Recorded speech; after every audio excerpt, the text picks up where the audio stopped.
Parapeeps, and welcome to another episode of Our Haunted Travels. Let's talk paranormal live. I am your host, Sean Donnelly. I'm your co-host, Marianne Donnelly. That was a close one. Honey, we're going live in like 10 minutes. You're going to have to go without me. How's everyone doing today on this sunny Saturday afternoon? We actually saw the sun today. We saw the sun. We didn't go outside and feel the sun. No, we were busy. It's probably all a day. big lie anyway. Whenever it looks pretty out there, it never Probably is. freezing cold. Yeah. Anyways, everybody who's watching us right now in chat, please drop in the chat and let us know where you're from. I don't have an agenda. I'll just go by last week's. I didn't even have time to put an agenda together. Oops. Okay.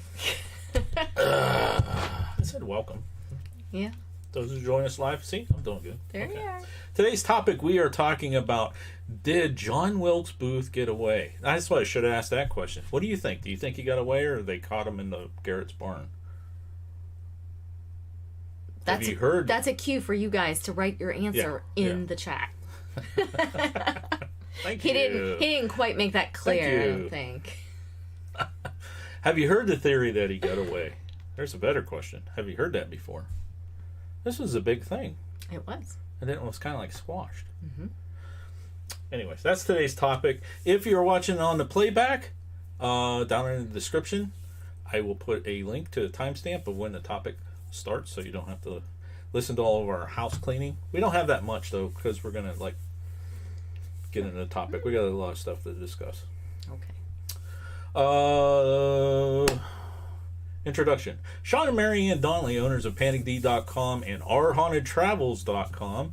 PanicD.com is a database of over 900 locations across the United States and territories that have paranormal claims. In the database, we document the history, ghost stories and folklore, any paranormal claims, and evidence to prove or debunk those claims. And in November of 2017, got that right. I'm firing on all cylinders today. You are. November 2017, we started a series called Our Haunted Travels, and that's what our YouTube channel is about. And it's to document over 340 locations out of the database that we have been to. Little side note: we go to a new place, it goes into the database.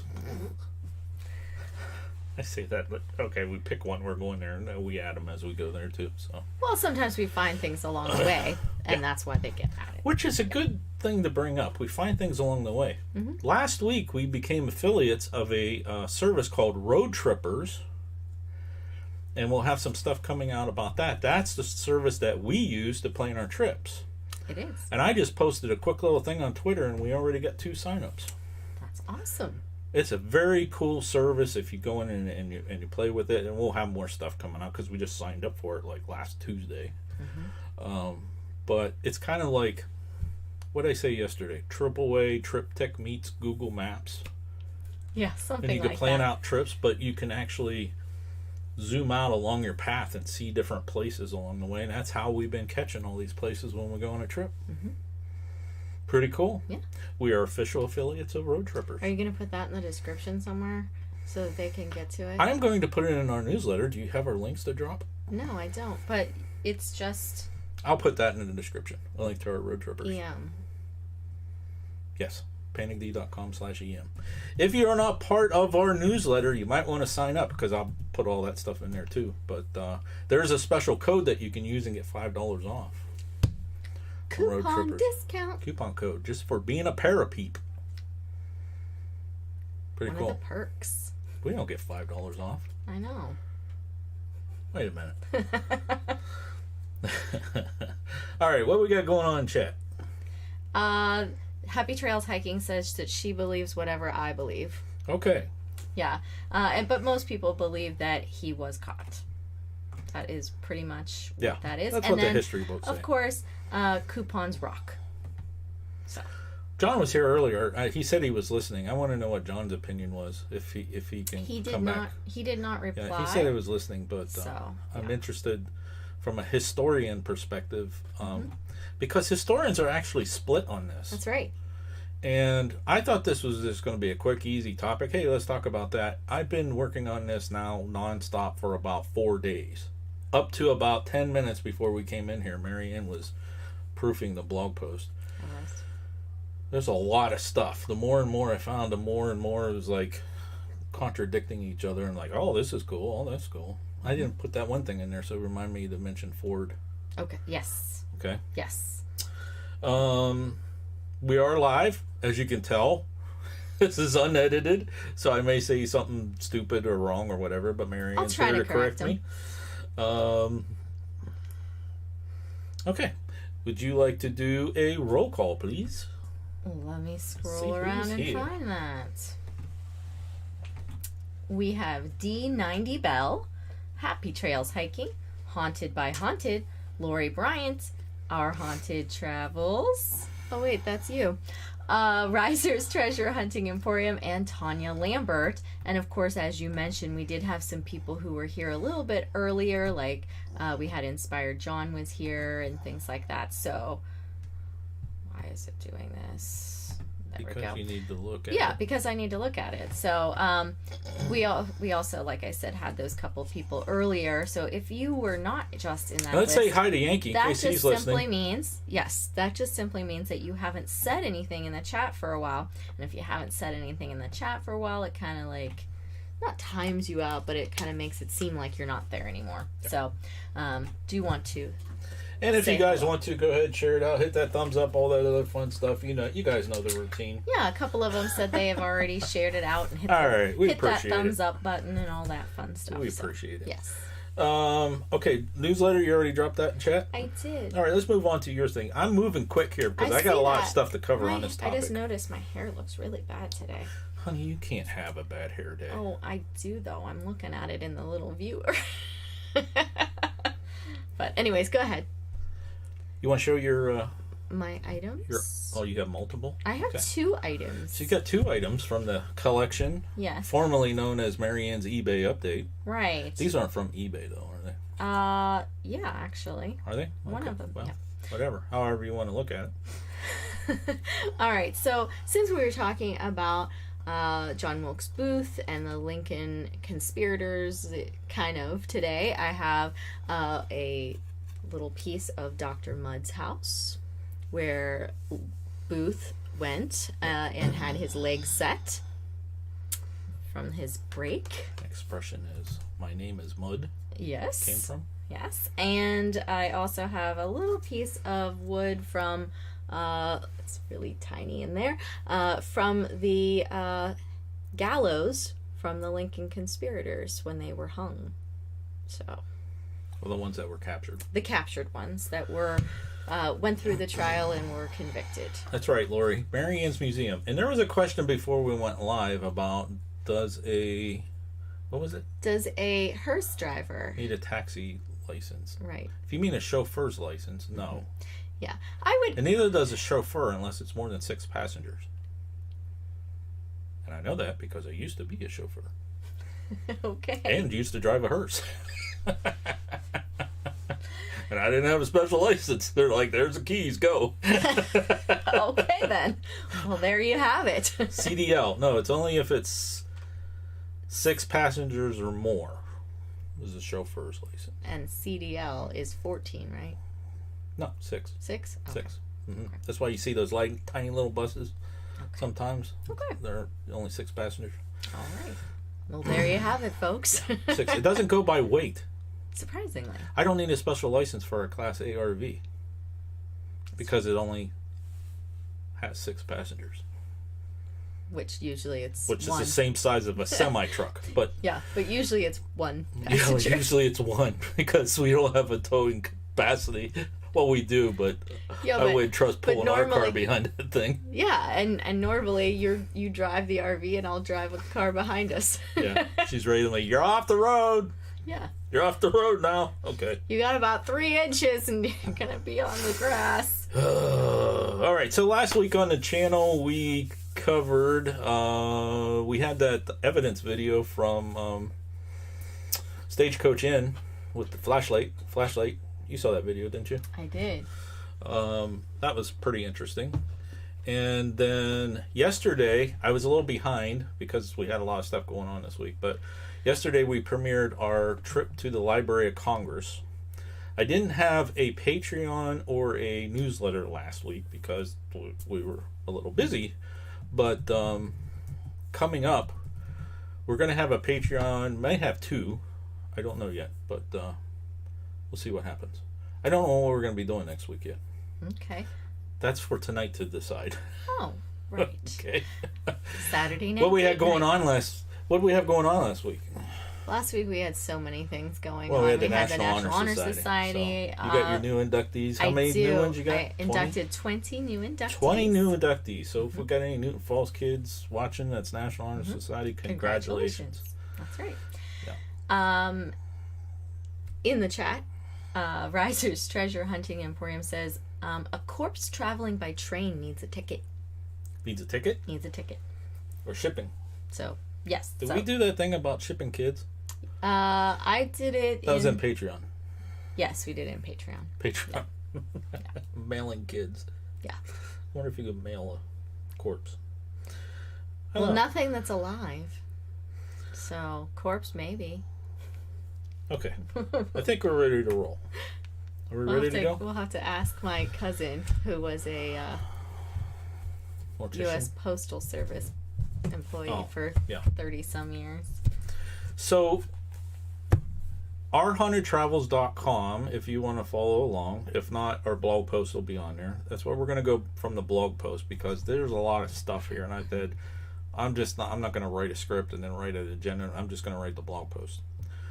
However, on the blog post afterwards, if any of this stuff is of interest to you and you would like to find out more, all the links are in there, including this book that we're going to be talking about. There's an affiliate link. We're Amazon affiliates. There you go.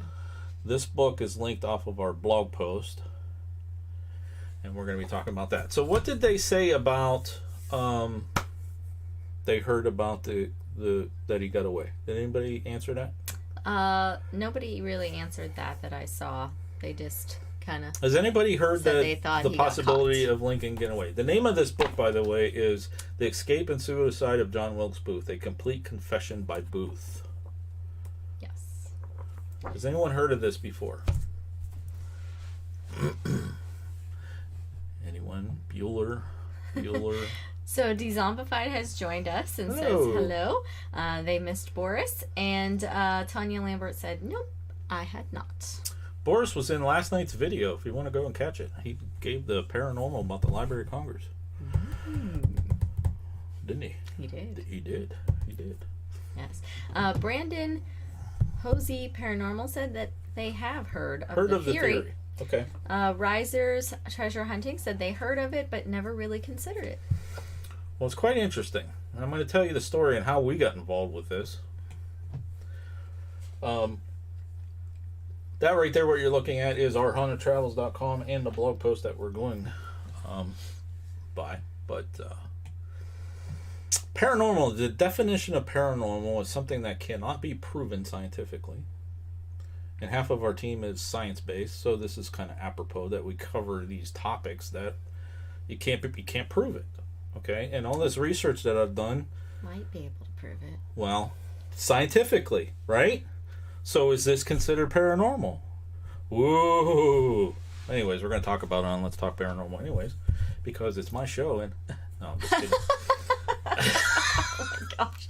I was going with the idea that, we do say history, paranormal. That's right. That's all. By the way, if you are new here and are into the paranormal history and forensic type videos... Make sure you hit the subscribe button and don't forget to ding that little bell. He loves it when we do that. I don't much, but that's okay. All right, so here's how we got involved with this. When we go on long trips, we take some of the books, because we have books. I mean, they're books on shelves and stacked up and shelves. We have how many bookshelves downstairs? 12? At least, yeah. Full. Right. Okay. Yeah, we have our own little mini library. Now, most of the books we've read, a lot of the books downstairs are from college, so we had to read them. Right. But when we go places, we pick up a book or something like that. So when we travel, we grab some of these books, and Marianne reads. I read out loud in the while car we're driving, drives. and it makes like a 4-hour drive go much quicker because we kind of get wrapped up into what's going on. This was one of those books. We bought this, I think, in like 2016. And on our trip in 2017, I grabbed this while we were packing, and I said, well, this would be kind of cool. Read this while we're driving. Mm-hmm. Okay, because we were going up and down through Virginia, areas that, Booth would have been. Mm-hmm. It'd be kind of cool if something popped out and we saw it and we stopped. Right. Okay. Anyways, we really got into this book. And one thing led to another. I kept referring to pictures Yes. that were in a book. Look at this picture. Look at this picture. Look at this picture. And this book doesn't have any pictures in it. And unfortunately, the link, when you go to buy it, it doesn't have pictures anymore. The original book is out of print. You have to go see it. This was actually published in 1907? Yes, originally. Mm-hmm. So the one you go get now is just text. And the pictures aren't there. Yeah. The pictures aren't there. Before you continue, we have a couple things in chat. First of all, Tanya Lambert says, I would get car sick reading like that. And I actually have a little bit of trouble with that in Pennsylvania. Well, going to Gettysburg once we get up in the mountains. When it starts to do that up and down, up and down, up and down, I can't. I have to stop for a while. But normally, I'm pretty good about. I don't get sick by doing that. Heading west, be okay, or north and south. Yeah, but PA, it messes with a me. Little windy. And Riser's Treasure Hunting Emporium says, Don't donate your books to the National Library. They'll catch on fire. Yeah. Great video earlier. Yeah. And Tanya Lambert says that she uses audiobooks, and so does Lori Bryant. I guess you are an audiobook. I am an audiobook. Okay. All right, go ahead. So anyways, while we're going through this, I'll tell you a little bit of what this book is about. We'll give you like the Cliff Note version. Yeah. All right. But you were saying that it didn't have pictures. Yes, it doesn't have pictures. And so when we were going to go to the Library of Congress for another book, we said, well, let me find this one. And so I looked up on the Library of Congress, because you have to, if you want to get their books, you have to know the call numbers. Well, if you saw our last video, we said there was a book that they never found. This book. Yeah. And today, for helping you, I tried to look it up in the Library of Congress, and I can't find even the call number anymore. So it's gone. It's gone. It seems to be anyway. Yeah. So that made us kind of go, something's going on here. Yes, we can't find the pictures anywhere. Why? Yeah. Yeah. But we found them. We did. I did. Yeah. And we're going to share them with you. And then see what your thoughts is. Now, those watching the playback and everyone in chat, we're not saying that he did get away or that he didn't get away. What we're going to show you is all the research that we've found looking for pictures. Yeah. And trying to say, I just wanted to see what the picture was. Like, telling the truth? Is it not? It's plausible. Does that make sense? Oh, wow, that's kind of interesting. That kind of thing. And we just, it's like a continual, it's a pretty interesting puzzle, actually. So anyways, this book, like I said, it was published by Finis Bates. Did I say that right? Yes. He was a former Attorney General of Tennessee, and it was published in 1907. Mm-hmm. Now, it is written from an attorney's perspective because he was an attorney. Yeah, so it's a little bit difficult to read. Yeah, it's not like a story. You know, it's like he's presenting the case. Yeah, I remember reading it and going and stumbling over words. So I'm like, okay, wait a second, that sentence didn't make sense. Let me read that again. Yeah, it's written by a late 1800s, early 1900s attorney. Yes. It's really like some of the words are, ooh, okay, what's that mean? Okay, Google. But basically, he recounted how he met a man named John St. Helen. Has anyone heard that name before, John St. Helen? They became friends after St. Helen went to him and asked him to be an attorney for a federal case that he had. Mm-hmm. And long story short, basically, St. Helen told him that I cannot go into a federal courthouse. Because they might figure out who I am. Yes. Didn't say who he was. Right. But I can't go into federal, can you take my case? So basically, he retained him, to protect his identity and handled it and all that other stuff. Yes. I don't know what the federal case was. It was in the book. Was it in the book? I don't remember what it was, but I'm pretty sure he ended up having to pay like $60 or something like that. Something tax or something? Something like that. Okay. Do you want to go that from was in 2017 when I read the book. So you want to go from there? So they became friends eventually. After the case was over, they became friends, and he ends up being basically a really charismatic man, this John St. Helen. And one night in 1877, he ends up getting really, really sick. He's basically on his deathbed, and he's extremely ill. He calls him in, and he says, I have something I gotta tell you. I am John Wilkes Booth. I'm not John St. Helen. And he eventually does get better, though. Well, he asked him about the photograph, if he would send that photograph to his brother. Right. That's true. Okay? That's true. This is where we went, okay, where's the photograph? Where's the picture that supposedly, this is John Wilkes Booth? It wasn't in the book. That's why I'm mentioning that, because that's like, okay, we got to see this picture. Right. But he got better. Yeah. And so after he got better, he skipped town. He left. He just basically disappeared. But he told him things like the original plot was to actually kidnap President Lincoln, not to kill him. He was actually, the original plot was to kidnap all of them. Okay? And that information didn't come out till 1935. Supposedly. I mean, somebody might have leaked it before that. What? You never know. Oh, well, it didn't come out, wasn't released by the federal government because it was squashed for that 70-year thing. Okay?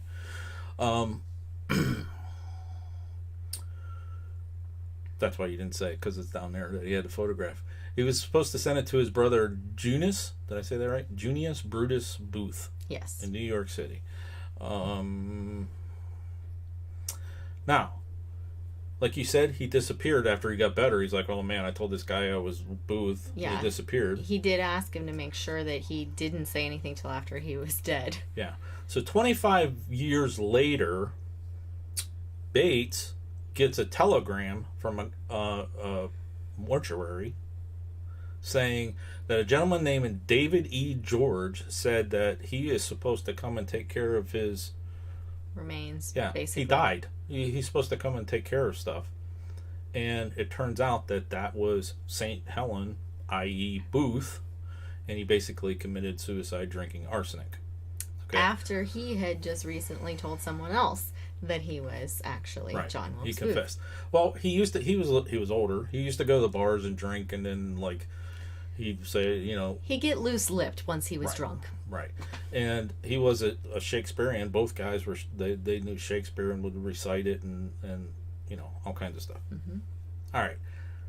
I want to see pictures, right? Yes. Absolutely. Okay. So the first picture I want to show you is everyone still here? How many still? Oh, we got 10 people watching. That's good. They're still here. They're not talking. They're listening to you. So the first picture is of Bates, Phineas Bates. And his granddaughter, who happens to be Kathy Bates. Phineas and his granddaughter. Yes. Still doesn't prove that it's Booth, but... No, definitely not. I thought it was kind of cool that... It's a cool connection. Phineas Bates is... Because everybody knows Kathy Bates these days. Yeah. Grandfather Kathy Bates. Yes. Now, like I said, here's how we got involved. We were looking for these pictures. Right. And we mentioned this in the video. I'll mention it again in case you didn't see the video. We go to the Library of Congress. We wanted to see the book from H.H. Holmes. I added this book to the list. We added this book to the list. So we had somebody else in another section of the library looking for this book because this wasn't in the rare books section. Okay? And we were supposed to get an email when they found the book. Right. So we come out of the rare books section. They still haven't found the book. We go back to the counter. The lady's back. I couldn't find it. And this other lady's like, yeah, she doesn't know what she's talking about. I'll go look for it. Mm-hmm. We're waiting around, right? Still didn't hear anything. She comes back. She can't find it. I said, well, it's kind of getting late. We gotta go. And she said, well, we'll email you if we find it. How long are you going to be? Yeah, how long are you going to be in Washington? Mm-hmm. And we were a couple more days, I think, or another day at least. Mm-hmm. We come back and see the book. We have yet to get the email. That's right. So, yeah. That's how we got involved with this. And that's how it ties to the Library of Congress and all that other stuff. Yes. Now, also, we mentioned in that other video where we got to see a wanted poster. I'm sure you guys have seen these before. Mm-hmm. But we actually got to see a original Yes, it was awesome. wanted poster. And these pictures right here are actually attached. I don't know if you can see that. Where's my drawing? Oh, I don't have drawing on this. The pictures across the top are actually attached tintype photos. Yes, that's really quite cool. I was just amazed that that's how it was done. Was they actually put the tintypes on there? I thought that they were just you know printed. But I guess it was the 1800s. How good would they have really made copy machine type things, right? So the one thing that we found out, like researching for this, is that they had Harold's name spelled wrong. yes, It's actually Herold. right. Yeah. So, anyways, did I miss anything there? Not really. That's just basically. Yeah. Everyone knows Normal what history. happened, Yes, right? We've Yeah. covered it a couple times, Yes. and you probably learned it in history class. that's right. John Wilkes Booth goes into Ford's Theater, goes into the presidential box, shoots him, jumps down off of it onto the stage, breaks his leg, Left leg. supposedly left leg. That is important later. Mm-hmm. Yep. And escapes on horseback. Escapes out the back, gets on the horse, takes off. Right. Which started a 12-day manhunt. Right? Mhm. Okay. A long manhunt. A Let's long put it that way. manhunt. Yep. And actually, I mean, everybody was involved. Let's go back to the poster just for a second. I want to point something out here. Oops, wrong one. This one. Okay. Okay. Federal government issued this bounty.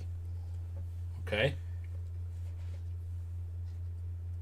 1865. $50,000 for Booth. $25,000 for Harold and $25,000 for Surratt. Okay? Yep. $50,000 is equivalent to over $791,000 in 2020. So they wanted him bad, right? Yeah, absolutely. So let's set the mood. Here's what's going on. Civil War is coming to an end. It wasn't over yet. A lot of people think it was. It wasn't over yet. Lee just surrendered the biggest portion of the army. It was coming to the end because they all knew that the other generals would just fall into place and surrender. So there was a celebration going on. In fact, Lincoln did not want to leave the White House to go out to the theater that night. He was celebrating with some of his friends and cabinet members and stuff like that in the White House. They were all celebrating. He didn't want to leave and go out that night, but he promised Mary Todd and he promised the public that he would show up at Ford's Theater. So I guess I got to go. Yes. Yeah, Okay. Mary was the driving force. Right. Let's get out. Let's go celebrate. Let's go watch. I want to you go know, there's to a the comedy. theater. I want Let's to go to the theater. You know, that kind of thing. All right. Then Booth commits this act. Everyone knows that Booth did it. They all saw him do it, jump on the stage and all that and run out. Everyone knew who Booth was. He was a celebrity. He was a famous actor. A famous actor. Right. Right. Now, within that 12 days of looking for Booth, now think about it. Lincoln died. They had the funerals. They started the Lincoln train procession. If you guys watched our videos, you remember that. They stopped everywhere. There were hundreds of thousands of people that were mourning over the death of the president. Now there's this $50,000 bounty out on Booth. Can you imagine the tension everywhere? Everybody looking for this guy. Yeah. And the reports that they were getting, I see him, I see him, I see him, I see him. Mm-hmm. So it had to be just mass hysteria. Yeah. And he had to just be out of his mind, just going, oh my gosh, anybody that I come across, anybody that sees me, Right. can turn me in. Now he originally thought this was He thought he was going to be loved for doing this. right, welcome back in the South and all this other stuff like that. But it turned out to be opposite. Exactly. He took care of Lincoln, and Lincoln probably would have been the president to put the South back together. Mm-hmm. Because he wanted to unite the nation, heal all these wounds, move on, and have a better nation. But, yeah. So now he's on the run. The path that they took, I mean, this is historically accurate, somewhat. At least according to records. According to historical record. Okay, he fled Ford's Theater, went to Surratt Tavern, picked up guns and ammunition. He met up with Harold, actually. They made their way to the home of Dr. Mudd, where he had his legs set. Mudd was actually arrested. And I didn't know this until just today, actually. I didn't know that the owner of Ford's Theater got arrested. Mm-hmm. Thought to be one of the conspirators. Yeah, but he was released. But it turned out also that it was reported that Dr. Mudd actually was the guy who introduced Mrs. Surratt's son to John Wilkes Booth at one point in history. We got a question, Chad. I can't see it.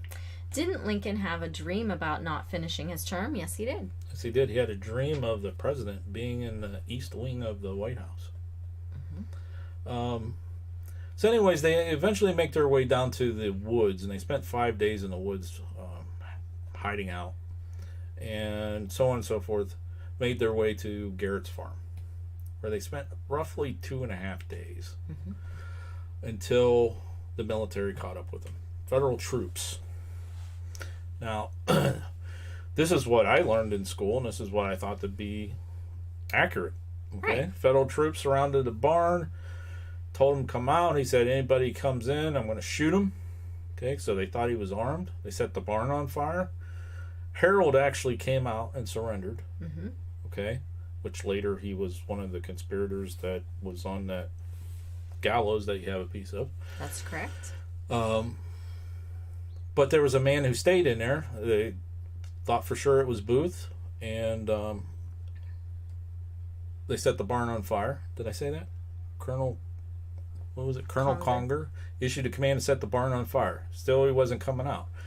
So then Sergeant named Boston Corbett, and this is against orders, actually, stuck his rifle through the slats of the barn and shot the man that was in there.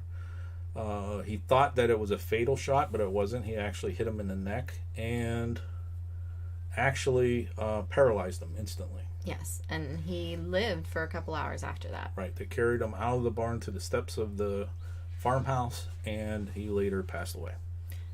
Do you want to check that for me? Sure. We're good. I'm good here. Okay, because I've been spinning for a while over here. So you guys still hear us? Marianne says we're spinning. I've been spinning for a couple minutes, so. This says end stream. Says we're live. Okay. Oh, good. Okay. Says we're live. Okay. Marianne's freezing up. Yeah, I'm gone. Okay. I don't even have chat anymore. So. Refresh. Are you upstairs or downstairs? Yep. Budget says good. Good. Okay. Yeah, I don't think you just lost it. Yeah, I don't. Are you downstairs? I am. Yeah, give it a couple minutes. Right. Okay, so everyone's good with that. That's probably what you learned in school and probably known to be historically accurate. Unless you were from Oklahoma. Unless you're from Oklahoma, you were taught something else. We don't skip ahead. I just wanted to, throw a little into there. Because, hey, maybe they were from Oklahoma and they're like, nah, that's not what I learned. All right, so from that, how could Booth get away? Well, here's some of the stuff that we found. No internet. So, she's playing a game. She's playing a no internet game. I like playing the little dinosaur game. All right, so it is believed that Booth already went. Now, they were held up in Garrett's barn for 2.5 days, okay? But it's believed that Booth already left, okay, the barn before the federal government got there, but Harold stayed behind. Right. With somebody else. Okay. The $50,000 reward for the capture of Booth was motivation enough to put an end to the manhunt, and the military men that were there actually split that reward. Actually, the $50,000 plus the $25,000, since they captured both of them. Mm-hmm. Can you hit refresh and see if you have internet? This will go away when I get it back, because I always get mad because my game, I'm always doing so good and I Go ahead.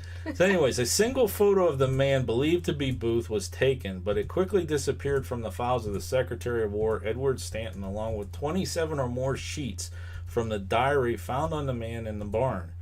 It is believed that Booth left his diary with the imposter. Now, in the book, it kind of discusses that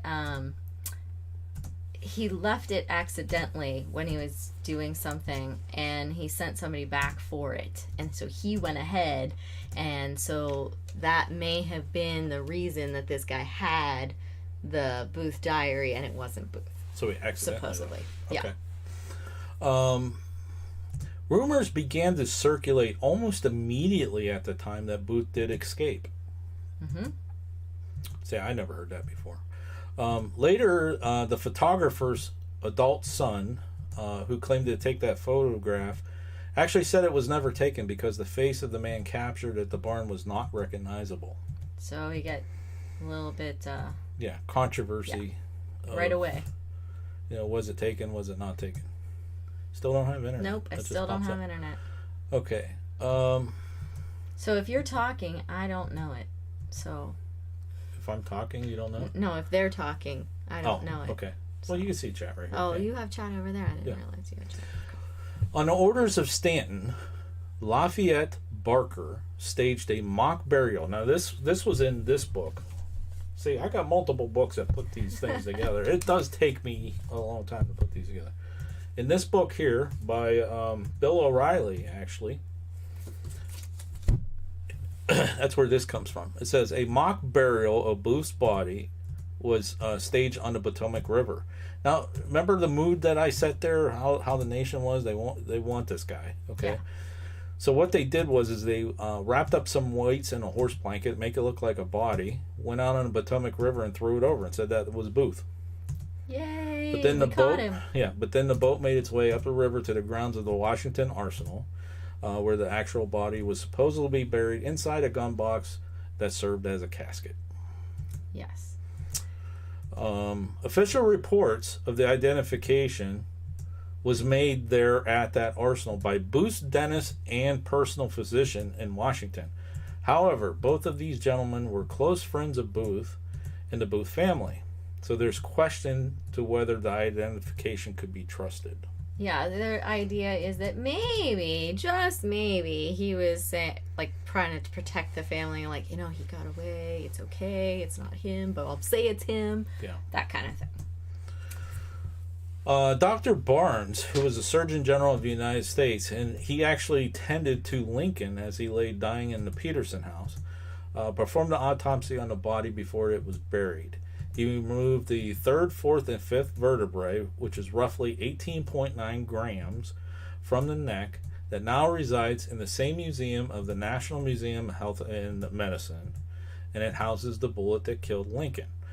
That sentence right there, if you go to this blog post and you see this later on, that sentence, we have 1, 2, 3 links.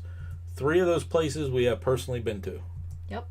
We've been to the Peterson House, we've been to the National Museum of Health and Medicine, and we've actually seen the bullet that killed Lincoln.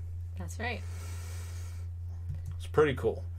I loved it, and I wish that we would have made an appointment while we were there or before we got there to get to see. Ooh, that's new. That we would get to see. Haunted by Haunted says one of the coolest videos on YouTube is an old black and white game show where the last known survivor to witness the Lincoln assassination. Yeah, I think he was like 3 or 5. He was on what's that? Guess Who I Am? That old show. Yeah. And he would you had to guess who he was. Yeah, he actually witnessed the assassination. That's a pretty cool video. That is cool. Okay, next thing. A simple DNA test. Go ahead, you read it. This is the science part. What I was getting at was that I wish that we would have made the appointment to see the vertebrae, because it's not something that's on display. It's something that's in the back rooms. And I wish that we would have done that so that we could have seen it, because they don't have it on display anymore because they broke it. There was a piece of one of the vertebrae that broke off, and they reattached it supposedly upside down. Now, what kind of a medical person isn't going to know how to reattach it? But whatever. But they broke it, and so now it's not on display anymore. They kind of have it in the back. They glued it together, and they glued it together wrong. 20 questions. Yeah, I think that's what but that show a was. DNA test could be done on those bones and test it against family members. The descendants said yes, go for it, but the government and the facility continue to say no because they don't want to destroy the vertebrae. It would take I'm getting the internet back. It would take some time it would take some of the vertebrae and destroy it to get the DNA, and they said it's too valuable to keep that in the public than to destroy it. Now, they would need to use 0.4 grams of that to do the test, and an average vertebrae for a human in the cervical region, which is the neck region, is about 6.3 grams, and they have 3 of them. So you mentioned earlier that's going to be about 18.9 grams worth, and the test would take 0.4 grams of it. A U.S. penny is 2.5 grams. Yeah, just for a little bit of, context. So should they do the test? Should they not do the test? A lot of people are adamant that they do not do the test, that they are with the government, with the facility in protecting it for future generations. What do you guys think? Should they do a DNA test? Try to prove this or not disprove it? Do we really care? Or would it be cool to know? How would this change history? And is that why they won't let it happen? Tanya says, do the test. Riser says, do it. Tanya says, do it. They're all... Does anybody say, don't do it? Just leave it go.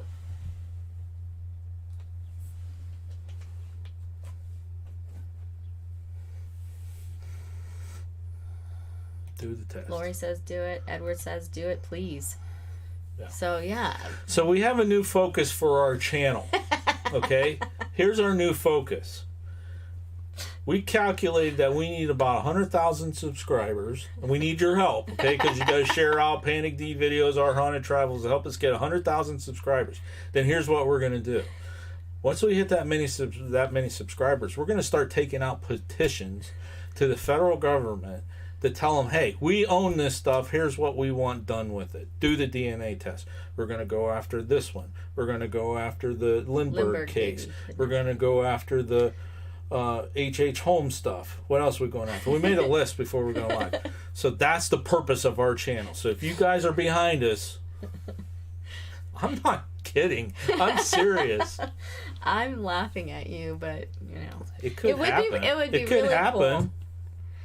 I understand the value of keeping things for future generations. It's 0.4 grams. Come on. They're old bones that's sitting around in a museum. That's not even out on public display. You have to make an appointment to go see them.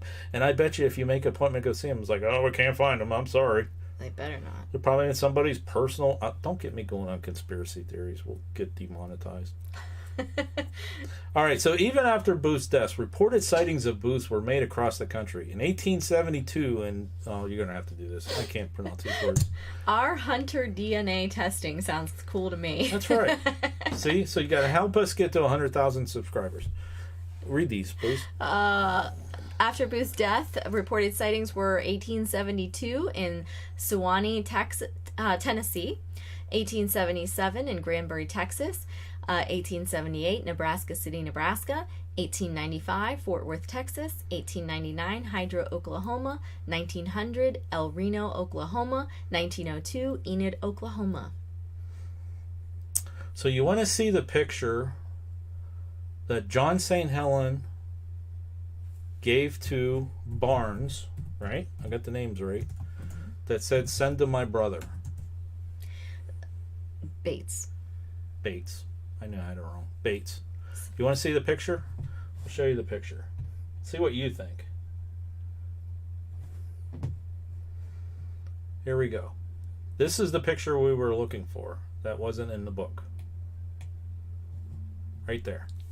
And it was damaged at the time. It's a damaged tintype. Yeah. Okay, so this is actually allegedly a picture of St. John's, aka Booth. What do you think?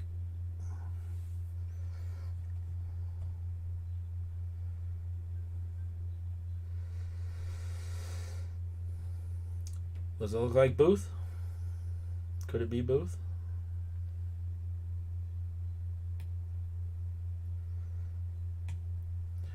So here's what happened to this picture, okay? So, as mentioned, David George allegedly Booth died in 1903, and Bates had the body mummified at the funeral home. We're going to talk about that here in a little bit. He believed that the body was too historically important to just be buried. And you mentioned, or did you update that? I updated it. The guy who owned the mortuary, it was a mortuary / furniture shop. And anyways, he actually used to work for the New York Sun as a editor for the newspaper. So he had seen pictures of Booth many times. And when he saw him, he's like, oh my gosh, I can't believe after all this time I thought he was dead, and here his body fell into my lap. And he then believed the body was also very historically important. So Finis Bates took this picture when David George died in 1903. Booth's brother had already passed away. So he saw that his son was actually in Memphis playing at a theater. The Lyceum Theater. I'm just going by memory because everything's... Yeah, Lyceum Okay. Theater. So he wanted to go meet with him and show him this picture. Okay? Mm-hmm. He goes and he shows it to Booth's son, which would have been Booth's nephew. Right. Okay. Yes. And Booth's brother's he son. said, "This is the greatest likeness to my uncle I have ever seen." So they had a stenographer come in, get his statement, and it was notarized. Yes. Now, there's also record that he wasn't actually born until 3 years after Booth supposedly died in the fire barn. So he would never have seen him in real life, but he had saw seen pictures. Yes. Okay. Just want to point that out as well. So that photograph now resides in the Swain collection at the Longer Library in Georgetown University in Washington, D.C. Guess what? We were 7 miles away from that picture when we were looking for it in the Library of Congress. The actual picture. 7 miles. Yes. That's about right. Yep. That is about right. That's our luck. So I do have some things on here on the blog post, which is kind of cool. We found this at the Library of Congress. This is like I guess it'd be an advertisement, wouldn't it? Yes. And this you can actually find at the Library of Congress if you look for it online today. It even still has a call number, unlike the book that we were actually looking for the first time around. Yeah. So this came out when the book was released. Yes. And there's some interesting little tidbits that come out about, that's talking about in the book. The book sold for $1.50. Is that what that means? Or is that something else? I don't know. Anyways, that's kind of cool. But as soon as this book was released, this one here, okay, historians on both sides started going at each other over this, and still today, I mean, stuff that we were looking at, they're wrong and shouldn't do the DNA test. I'm surprised at how many people are adamant that they don't do the test, and how many people are adamant that this guy who wrote this book was an utmost liar. Like, everything that he said was incorrect. Yeah. Including someone that we know and have talked about on the show before. Yes. This is not in the blog post. I don't know if I'm going to add it or not, but I did find out that Henry Ford is actually tied to this. Mm-hmm. Henry Ford was actually misquoted in the Chicago Tribune on 2 quotes. One, that he made the statement that history is just bunk. We live in today and we should live for the future, or something like that. Okay, that was one of the quotes. And then another quote was that if you worked for the Ford company and you had to go away for the National Guard, you lost your job, and you had to start over when he came back. So he sued the Chicago Tribune over that. Big lawsuit for like $1 million. They moved venue to Detroit, and then Chicago Tribune said we can't do Detroit. Too many employees for Ford there. On and on and on. Kept going on and on. Finally, they got Ford up on the stand to testify for 8 days. Can you imagine have Henry Ford on a stand for 8 days testifying? I can't believe they got him to sit still in one room for that long. Yeah. And they questioned him about this history thing. Okay, the history quote. And, he kind of clarified what he said, that he was misquoted and that kind of thing. And he actually won the case, but not for $1 million. They only awarded him 6 cents, which kind of ticked him off. So then he thought, okay, I am going to prove to the country that history just bunked just to be a jerk, and I have all this money and I don't care. And he heard about this, okay? So he thought that if he can prove this to be true, it's going to change the history of the country. Right, and he could prove that history is not bunk. always right in the books. Right. So he hired a gentleman, and I don't have it in here, so I don't remember his name, but from a local newspaper, I think from Dearborn, Michigan, who was a investigative journalist, who actually supposedly went through all the claims in here and basically he said that he found that most of them to not be true. And told Henry Ford, I wouldn't go any further with this. Yeah. It's not worth it. So that's kind of interesting. Yes. And I didn't put that in the blog post because I forgot. Yeah. All right. So remember we said that David George, was mummified. Right. Okay. You want to see a picture of him mummified? We're going to talk about the mummy. Because actually, you know what? We have 4 minutes. What? We've been live for 56 minutes. Well, 5 minutes was the bumper. So we got like 10 minutes. We got 10 minutes. All right. Yes, they want to see it. This is the mummified picture of David George. And they kind of propped him up there at the mortuary for a little while in a chair, reading a newspaper. It's a zoomed in picture. There's another one. So there's another one of those pictures that wasn't in this book that we want to say, okay, is that John Wilkes Booth? Of course, that's post-mortem, so you're going to have a little bit of change in the face and so on and so forth. Okay, but what were you going to say? The mortuary kept him on display there. They wouldn't give his body to Bates. Bates wanted it. Yeah, and they were making money off of it. Yeah, people would come to his place all the time, and hey, if you come in, maybe you might buy some furniture. You might, get some friend embalmed or something from me. Yeah. So it was good for business. He wanted to keep him there. Okay, but Bates eventually got custody, especially when the book was released. Yes, okay, eventually so it helped he did sell the book. Yeah. So the mummy went on tour. Yes, he did. Yeah. Bates would lease him out and travel the country, and this was a big thing. Have you guys ever heard of this before? He'd be taken to state I haven't fairs. heard any of this before this book in 2017.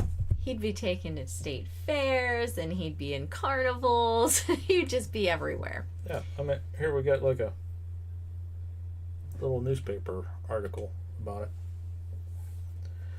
So. We'll go around. There was another one I know we don't have in here where it says, bring your kids, bring your bring your educators, come and check this out, see what you think. Yes. So this was over time, and he toured the country. The Mummy of John Wilkes Booth. Yes. Now, we found so much about the mummy that we may do a Behind the Haunting. We might. We might. There's a lot about the mummy, but we're not going to talk about it today because we'd be here forever. What I do want to talk about, though, is those pictures. Now, what do you guys think? Do you think that was Booth? Or do you think it was just some... Here's the thing that I told you, like, while we were wrapping up and going, like, why would he admit? Go on. I don't know what I'm you're looking doing. something up. Go ahead. Why would he admit on his deathbed that he was John Wilkes Booth? He wasn't going to gain anything by it. Mm-hmm. You know, twice actually, but I don't know. What do you guys think? There's a question. I know. I was looking up the Oh, answer. you're looking up the Because I know it's in the book. I wanted to say something in painting or something like that, but I don't think that's right. It was various jobs. He had various jobs. Yeah. I remember that. He was a painter, and he was a house painter, and all kinds of different things. And Yeah, but I can't remember. never went what back it was. into acting. No, but he would do it when he got drunk in the bars at night. Yeah, he would get up and recite Shakespeare and things like that. Yeah, but I was he didn't do looking- that as a career because he probably didn't want two and two to get put together. Right, people would recognize his abilities. You know, I know that there's movies and things that I'll watch and I'll be like, where do I know that person from? I know they were in something before. People would do that, I'm sure. Yeah. They'd be like, oh my gosh, that's John Wilkes Booth. So, yeah. So I don't remember what it was that he was had to hire Bates for originally. It was something business dealing as well. So, anyway. He quit dancing after that leg. So what do you guys think so far? Do you think that he got away? Do you think those pictures could be Booth? What do you think? See, for me, I think there's a lot of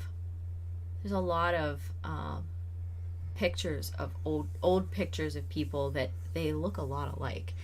You know, even in some of the other cases, like the Lindbergh baby kidnapping Edward case. Sprankle said maybe. Okay, so I'm going to scroll back up here to the top, and I'm going to show you something here. That picture. This one. That one. Okay.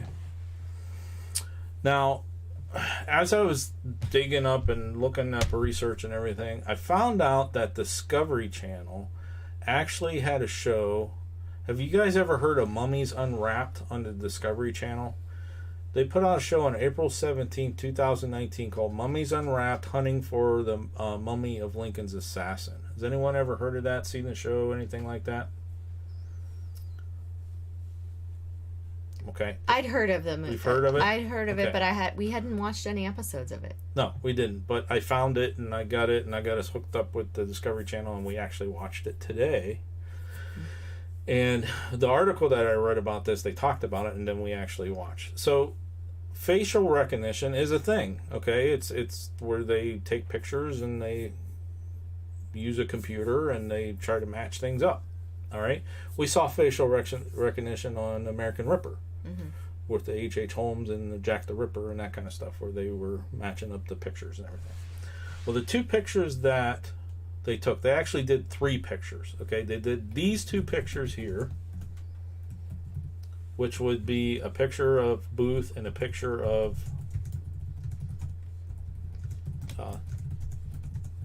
St. Helen, John St. Helen.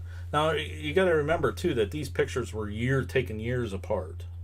Right. Okay? So they took those 2, ran them through the software. Now, what did they say? Let me correct my memory if I'm wrong. Okay. They had 5,000 different pictures and Yes. added these to them, Yes. right? Yes. And then they ran the algorithm Yes. for a match. Yes. And Right? they said that if it would come up in the top 250 matches, that it would be statistically important. And that would be enough evidence to pursue it further. Further, right? Right? Yes. So one of them, I can't remember which one was which, but one of them came up as number 110, and one of them came up as match number 4. Yeah. So both of them were well into the 250 Right. minimum So requirement. it was the 3 pictures were John Wilkes Booth, John St. Helen, and David George as a mummy. Right. Those 3 pictures. Yes. Yes. if you're on the fence about this and you want to find out more, I would seriously recommend getting our book and using our affiliate link. But no, try to see if you could find that and watch that Discovery Channel thing, because it was actually quite interesting. Now, the mummy, okay? Mm-hmm. They could do a DNA test on the mummy if they had the mummy with the descendants. Right. Nobody knows where it's at. It disappeared in 1970. It hasn't been seen since. In the 1970s. We don't know. 100%. 1977, late 70s. Yeah. They don't know where the mummy is now. It's in the hands of a private collector. And no one is willing to come forward about it. Right. I remember seeing this back a couple years ago, that it had disappeared, and I'm like, wow, I can't believe it hasn't been found. And to this day, it still hasn't been found. So I wonder when they started petitioning and questioning to run the DNA test. Like, when did DNA come out? Well, like, used heavy in court? In court, not until the 1980s. Late 1970s, 1980s.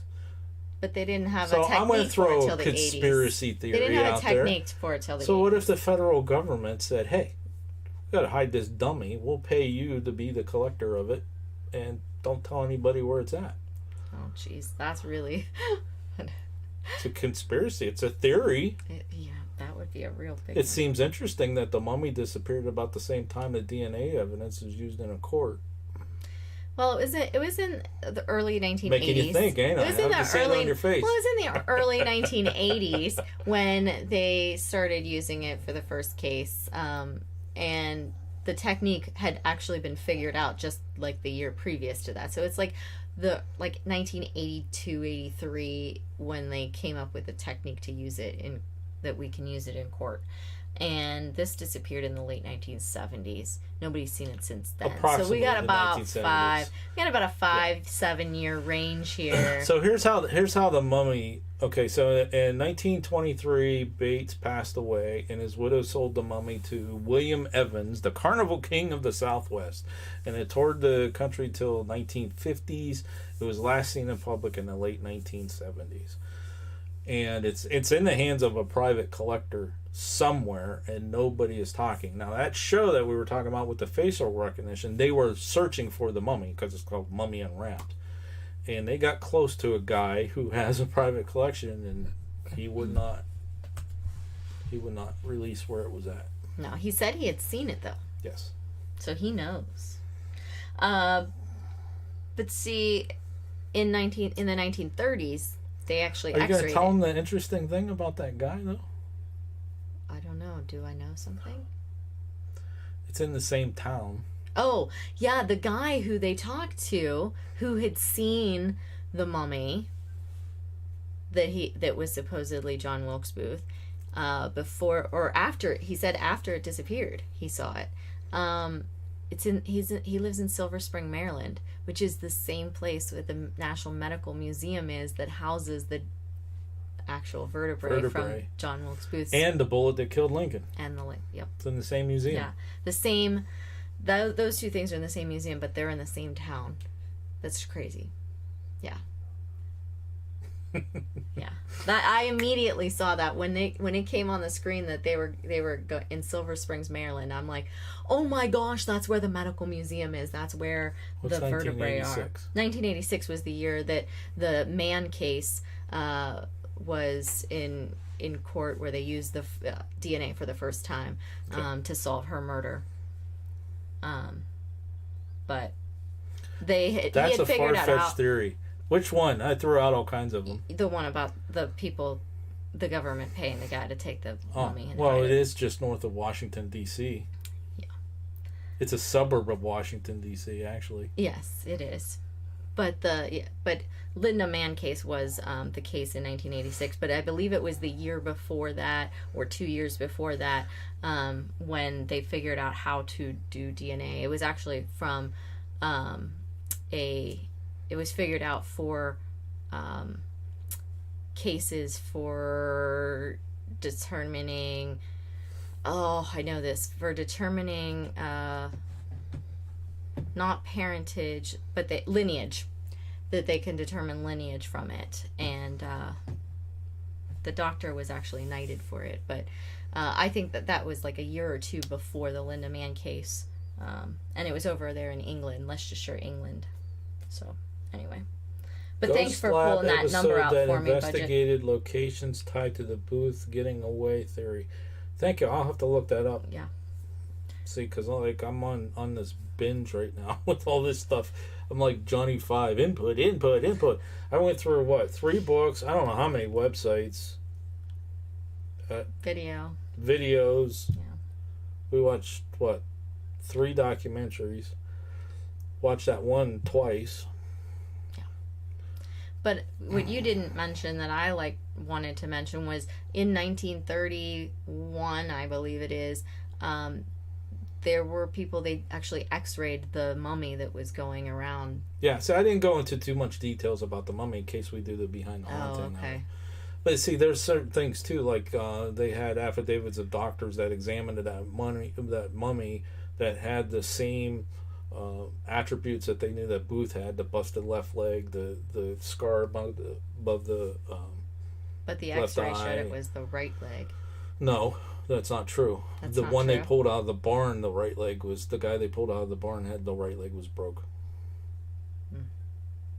I thought it was the mummy. I have that bookmark. Okay. I could show you. Okay. And that guy said that the mummy's left leg was because he said, well, it could have been broke moving it around. Right. So. Okay. All right. Hey, we are at an hour and 11 minutes. Believe that? That went quick. Time flies. Time flies. That was a lot of stuff, though. A lot of stuff. What do you guys think? Do you like to hear more stuff like this? Or is it just conspiracy bunk from the old man from Panic D videos? I find this stuff interesting. I don't know. I think it's... When we read that book, I went, what? He got away? What? It is interesting. You're and awful I quiet actually tonight. thought, What's the matter? I'm looking to you to say something. You're just well, no, I remember when I was reading the book, when I first started, I'm like, yeah, all right, whatever. But when the pictures were missing, I was like, oh. And then when we couldn't get it at the Library of Congress, I'm like, oh. See, you're right. I mean, it was like a quest. It was like, okay, there's no pictures. Man, I got ripped off when I bought this book. There's no pictures in here. Oh, we'll just go to the Library of Congress. We'll see the pictures. We can't find the book. And then they go, well, go look at it online. Yeah, and we have it online. we can't find it online. Well, they had it online, but it was the exact same as ours, and it didn't have the pictures in it either. Yeah. And I'm like, see, it doesn't have the pictures in it. That's why we want the real book. So, yeah. But now we can't. Which, even by seem the to find way, the original book, the original release book, is in a copy of the a original. copy of it's yeah. in Indiana, right? Mm-hmm. Yeah, in the library in Indiana. Yes. It's kind of interesting. All right, I think we're going to wrap it up. Anything else? No. Oh, next week, we don't know whether we're going to do a live show next Saturday or not. We're kind of on the fence. We have a family thing going on. We're going to what's it called? Gender reveal party. Gender reveal party. Our sister-in-law is going to reveal what the new addition to the family is going to be. That's right. I'm guessing 50-50. It's either going to be a boy or a girl. Oh, really? That's my 50-50 guess? I think it's going to be a girl. Think it's going to be a girl? Mm-hmm. I don't know. If we do go live, we'll go live from that party. Yes. But so we would be on our cell phone. Yeah. Yeah. We'll see. We'll see what happens. All right, you ready to go? Well, I want to thank you guys for coming and playing with us today. It's been fun. Remember, 100,000 subscribers. We're going to start running petitions. Stop it. All right, folks. Till next time. Thanks for watching. And happy hunting. Let us know if you like this video by hitting that thumbs up. Also, if you'd like to see more videos from us in the future, support our channel by hitting that subscribe button and dinging that bell so you get notified the next time there's a video from Panic D Videos. Thanks for watching. Happy hunting.